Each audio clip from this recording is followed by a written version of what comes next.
Lu Su dan Xiao Yi melihat Si Fei dan temannya yang sedang melawan para perampok tersebut. Walaupun Si Fei berada di rank C, tapi musuh ini kuat banget ya. Padahal mereka itu cuma di rank D sama E gitu. Pasukan jaringan surgawi kewalahan untuk menangkap mereka, dan sayangnya dua anggota jaringan surgawi tewas seketika di sana.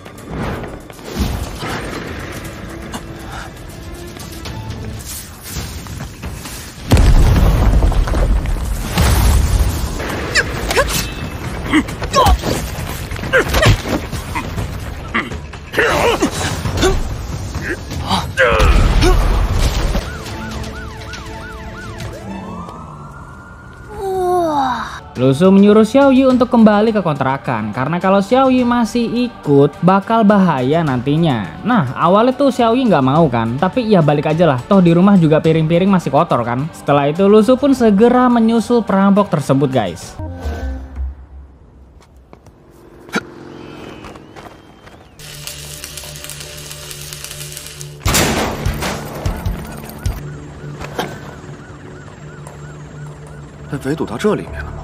Para polisi udah menemukan tempat persembunyian perampok. Awalnya perampok ini mau nyerah karena udah terpojok ya. Tapi bosnya ini yang rank D nggak mau nyerah gitu aja. Bos rank D masih bisa nahan peluru lebih banyak. Jadi dia bakal berusaha membawa mereka berdua kabur dari sana.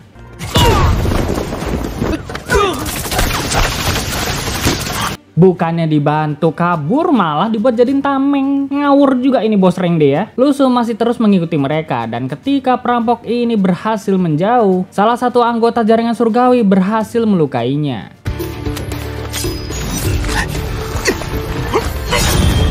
Jika saya keluar散步的，你们大概不会信吧？格杀勿论。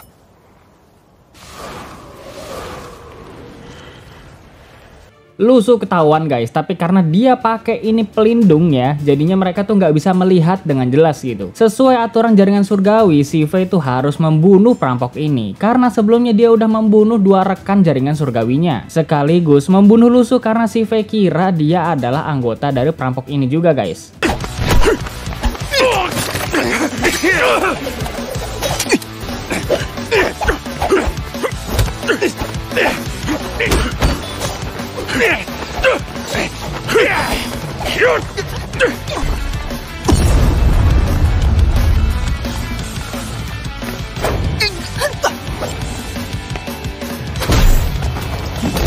Pertarungan masih terus dilanjutkan. Aku jelasin sedikit ya dari manhwanya. Lu Su ini sengaja ikut-ikutan teman, gara-gara dia tuh pengen nyoba-nyoba aja gitu. Sekaligus juga meraktekin ajarannya si kakek Li.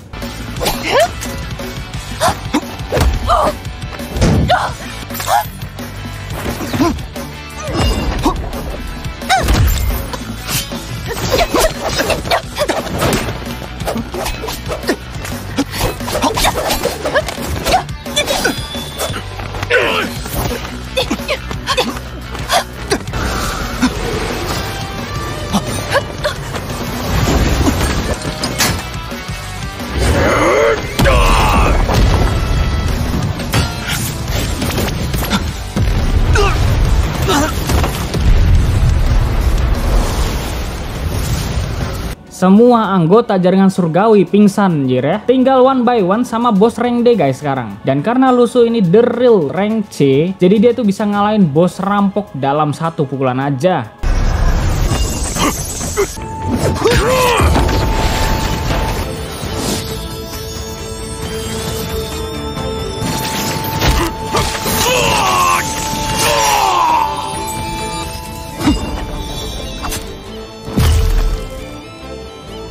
Gokil ya, gokil sekali ini ya. Saat Lu Su balik ke rumah, dia tuh langsung mengajak Xiao Yi untuk ke tempat pertarungan yang tadi guys. Lu Su mau tahu aja kekuatan Xiao Yi itu bisa nggak buat summon orang yang kekuatannya udah bangkit. Nah pas mereka keluar ini gak taunya kepergok kakek Li dong ya.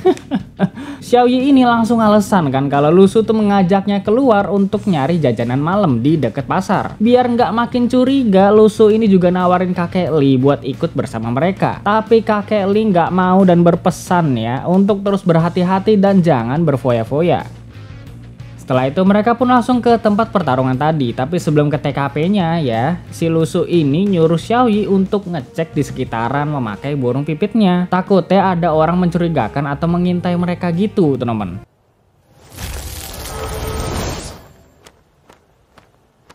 Setelah lama banget menunggu ya, Xiaoyi mengatakan kalau di sekitaran tuh nggak ada siapa-siapa. Nah, Lu Su ini nyuruh Xiaoyi lagi buat diem di genteng dulu. Lu Su mau ngecek keadaan di TKP guys, aman atau enggak gitu. Kali aja masih ada jaringan surgawi di sana. Udah tengok sana sini, udah dicek juga gitu kan. Di sini Lu Su pun yakin kalau tempat tersebut aman ya. Nggak ada sama sekali jaringan surgawi di sana. Nah, Lu Su pun langsung ngechat Sherlock HP Xiaoyi untuk segera ke sana.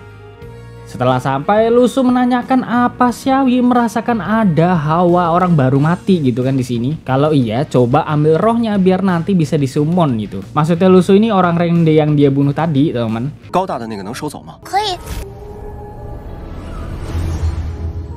Untuk sekarang Xiaoyi itu belum bisa untuk summon sesuatu dengan spesifikasi seperti itu. Jadi Xiaoyi akan berusaha meningkatkan kultivasi bintangnya kembali sampai dia tuh berhasil summon orang Rengde tadi, teman-teman. Nah, pas Lu Su ngajak Xiaoyi balik, dianya malah nagih jajanan dong. Lu Su kira itu cuma buat bohongin Kakek Li doang. Ternyata Xiaoyi emang kepengen beneran. Aduh, ya wes berangkatlah mereka ke pasar malam gitu.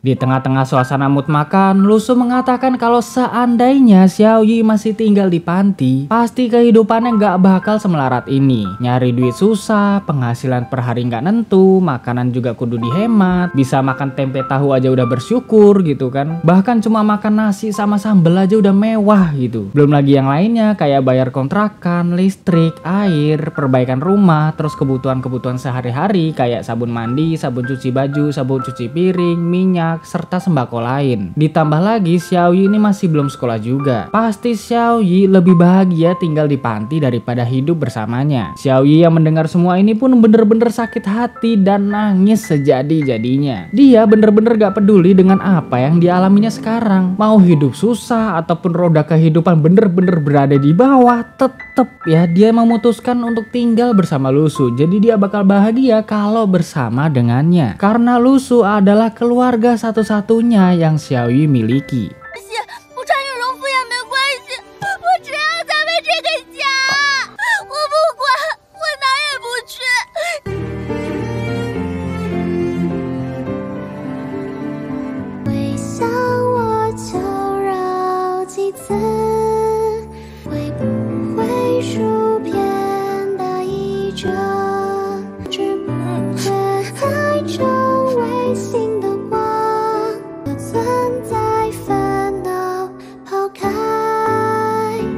担心万一房东哪天不租了就得换地方，我们真正的家以后会更好的。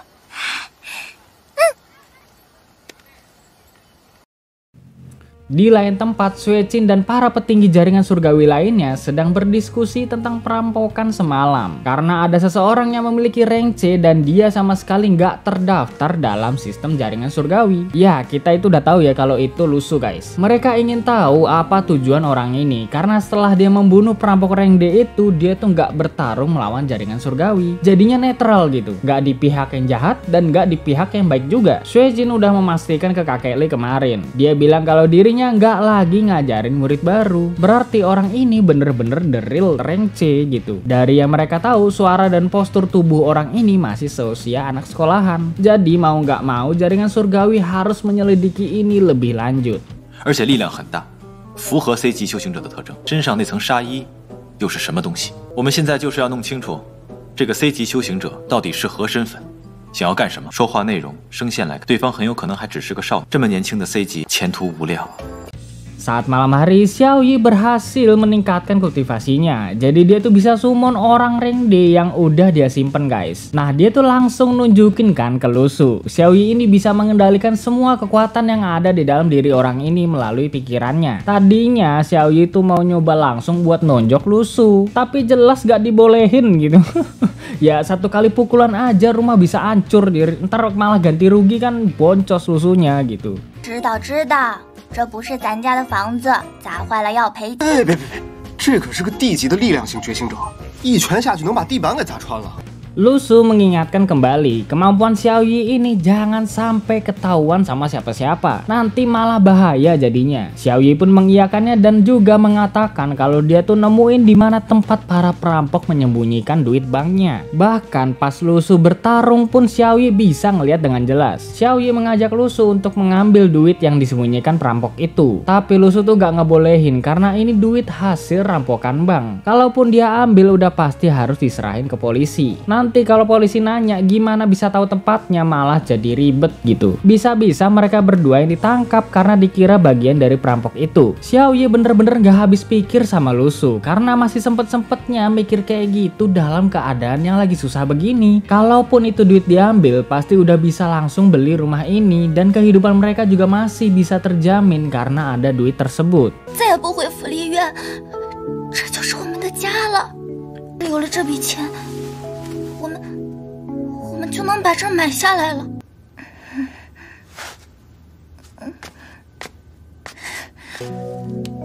再不用走歪门邪道，咱也能把房子买了。 Setelah Xiao Yi kembali ke kamarnya, Lu Su melihat brosur kontrakan dan sekaligus ngecek berita di HP-nya. Dia kaget karena ternyata ada toko online yang menjual sayuran atau rempah-rempah dengan harga tinggi, teman-teman. Keesokan harinya di sekolah seperti biasa, Lu Su ini bikin orang kesel kan. Biar saldo gacanya nambah, guys. 道员班有啥好？你看我就特别羡慕你们这些觉醒不了的人。 Kemudian Lu Su menanyakan tentang berita perampok semalam kepada Su Yi. Dia mengatakan kalau perampok itu mati dengan meninggalkan suatu energi yang bisa dirasakan. Gak cuma perampok aja, tapi hewan-hewan dan tumbuhan juga mengalami hal yang sama. Saat ini dunia sedang dalam masa perubahan akibat kemunculan orang-orang berkekuatan super. Kalau mereka mengkonsumsi energi spiritual, maka mereka bisa meningkatkan kultivasinya lebih tinggi lagi. Lu Su ini langsung ngeh kan apa yang dimaksud Su Yi. Jadi dia tuh nunjukin toko online yang kemarin malam dia lihat. 这是不是就是你说的？对，这种地方被民间称为福地，不仅发生于觉醒者死后，还有很多地方的动植物也发生了异变，天地异变，包括超能力者的大量觉醒，我们称之为灵气复苏。 Su Yi juga dengar kabar kalau batu spiritual udah ada di tangan jaringan surgawi. Jadi setiap murid di kelas khusus bakal kebagian batu ini untuk meningkatkan kultivasinya masing-masing. Kemudian seluruh murid disuruh berkumpul ke lapangan sekolah untuk melihat langsung pelantikan kepala sekolah baru ya. Tapi masalahnya ini calon kepala sekolah malah telat datang dong. Jelas para murid ini riwah sendiri kan. Lalu akhirnya datanglah calon kepala sekolah yang baru yang ternyata itu dari jaringan surgawi, guys. Dia telat datang karena tadi dia dapat laporan kalau uang perampok bank kemarin udah ditemuin. Jadinya langsung ke TKP dah. Sekarang dia bisa ke sekolah ini karena situasi udah aman juga di sana. Pas calon kepala sekolah masuk ke lapangan, Lu Su tuh langsung merasakan hawa-hawa rank B, teman-teman. 毕级天罗这些学生怎么不去上课呀？还是台上请吧，学生们都等着呢。好好学习，就这样，散会吧。 Pelantikan dan penyambutannya sangat simple ya. Gak pakai pidato-pidatoan, guys. Lalu kelas khusus pun dimulai. Kepala sekolah baru yang bernama Li Yixiao ini memberikan rekaman tentang perampok bank kemarin. Pada saat itu ada orang yang memiliki rank C mengalahkan perampok rank D. Kalau di manhwanya rank C ya teman-teman perampoknya. Kalau seandainya para murid tahu tentang identitas orang rank C ini, tolong segera laporkan ke dirinya atau ke si Fei. Lu Su yang mendengar ini pun tetap diem-diem aja ya guys ya. Sekarang setiap bulan tuh para murid juga akan dituntun untuk berkultivasi menggunakan batu spiritual. Karena nanti di masa depan mereka akan menjadi anggota jaringan surgawi. Untuk memberantas para orang yang menyalahgunakan kekuatan supernya. Rank C dapat 1 batu, rank B 2 batu, rank A 10 batu. Bagi yang bisa meningkatkan rank sendiri dapat 2 batu. Jelas Lu Su ini kebagian yang 2 batu ya guys ya. Karena dia tuh meningkatkan sendiri ke rank F gitu. Setelah kelas khusus selesai, Lu Su bertanya ke Su Yi, batu spiritual tuh bisa dijual apa enggak ya? Su Yi pun mengatakan walaupun tindakan ini dilarang, batu itu masih bisa dijual di black market atau pasar gelap. Su Yi bingung kenapa Lu Su tuh mau menjualnya. Dan dia menjawab kalau kehidupannya lebih berharga daripada batu ini. Jadi mendingan dijual aja biar dapat duit gitu. Lalu Su Yi pun langsung menawarkannya ke orang yang dia kenal di black market itu teman. Jelas ya, Lu Su ini nggak butuh karena apa? Lawang dia aja sebelum meningkatin bentrok sama belatinya. Jelas dia nggak bakal butuh batu spiritual kan. 不过黑市倒是有标价，有价无市。多少10万！我有个同学想要卖2颗灵石，24万。卡号。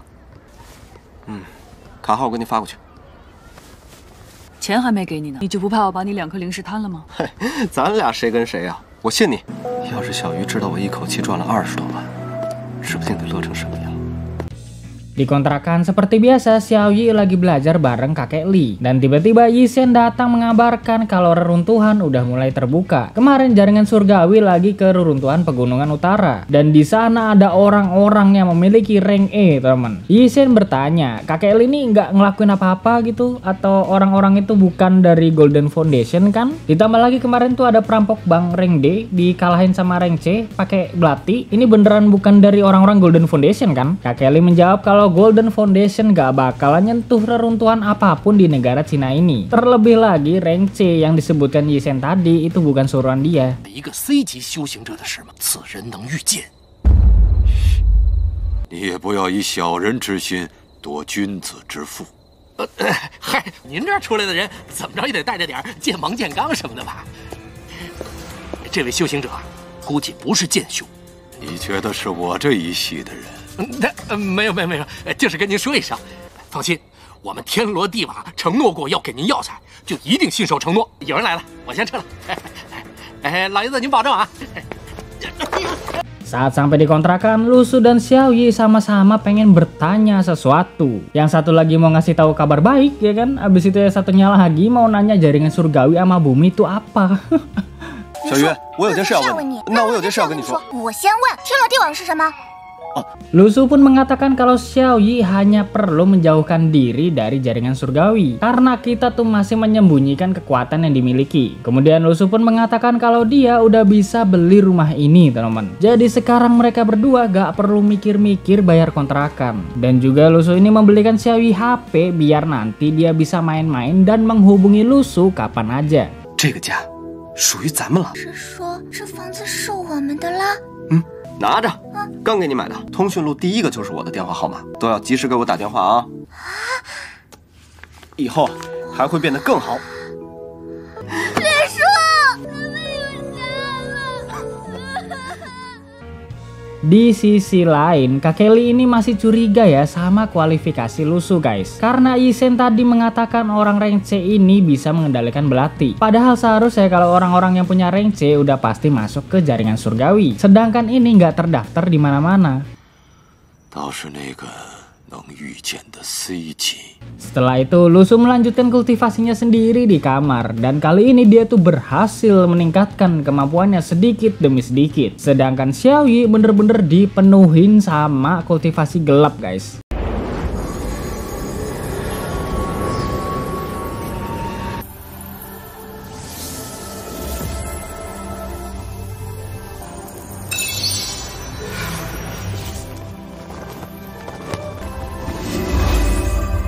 照这样下去，升了 C 就能带着小鱼出去闯荡了。 BTW di masa depan Xiaoyi ini bakal jadi necromancer ya teman-teman. Jadi wajar aja kalau misalkan tiap kali kultivasinya itu nyeremin gitu.